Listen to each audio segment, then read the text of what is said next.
పలంచవాగు మొత్తం బ్రిడ్జ్ మీద నుంచి ప్రవహించి అక్కడ మొత్తంగా రాకపోకలన్నీ స్తంభించిపోయినాయి. ఇట్లా శ్రీగాధ నుంచి బీబీపేట మీదుగా కామారెడ్డి పట్టణాన్ని చేరుకుందాం. ఆ పట్టణంలో కూడా మరి చాలా కాలనీలు జలమయమైనాయి.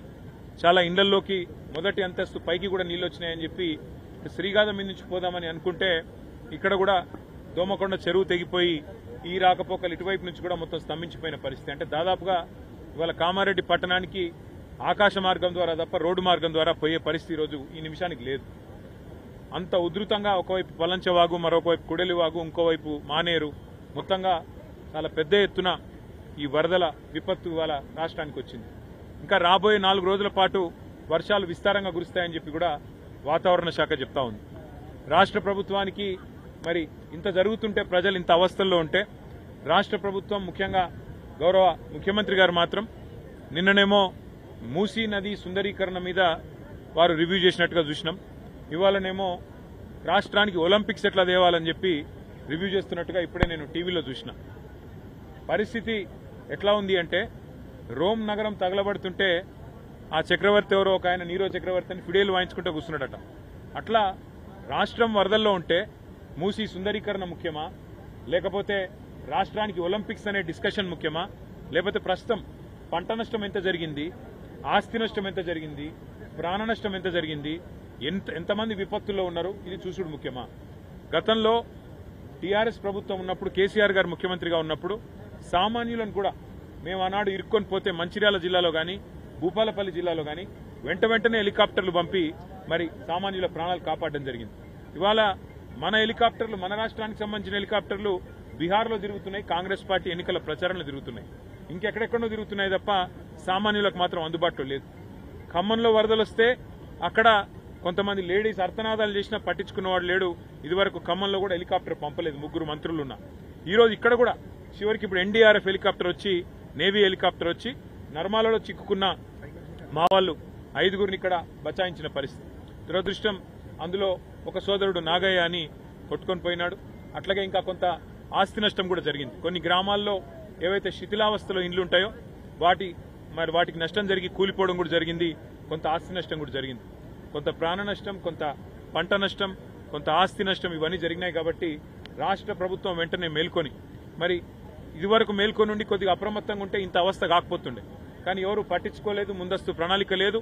ఇప్పటికైనా మేల్కొని వెంటనే పంట నష్టం ఎక్కడెక్కడైతే జరిగిందో ఎకరానికి ఒక 25,000 రూపాయలు పరిహారం ఇవ్వాలి.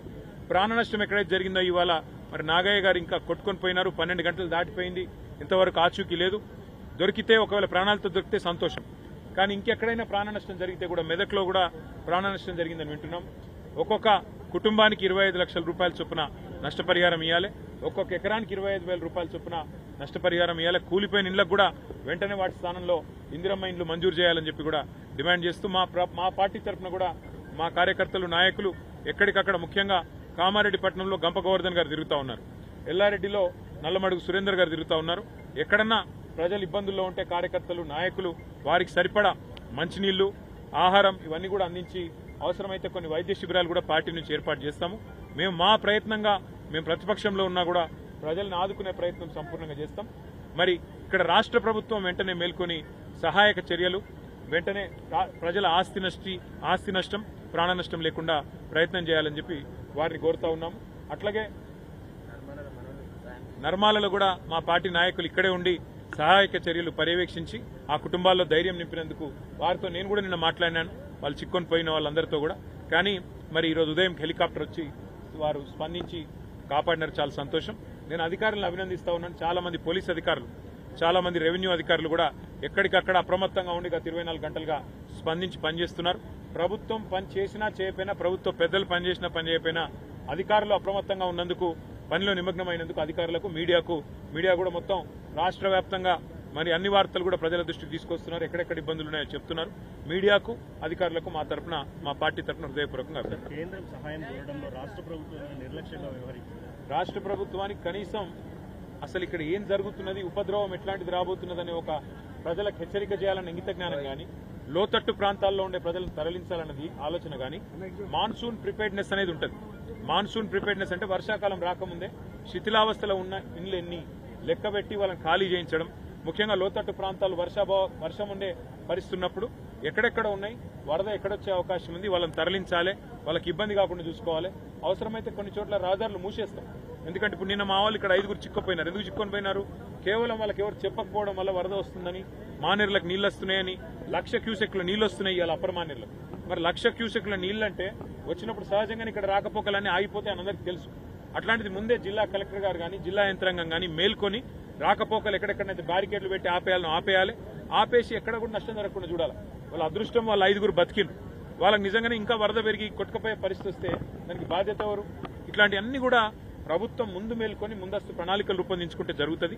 ఇప్పటికైనా మేల్కొని ఎక్కడెక్కడ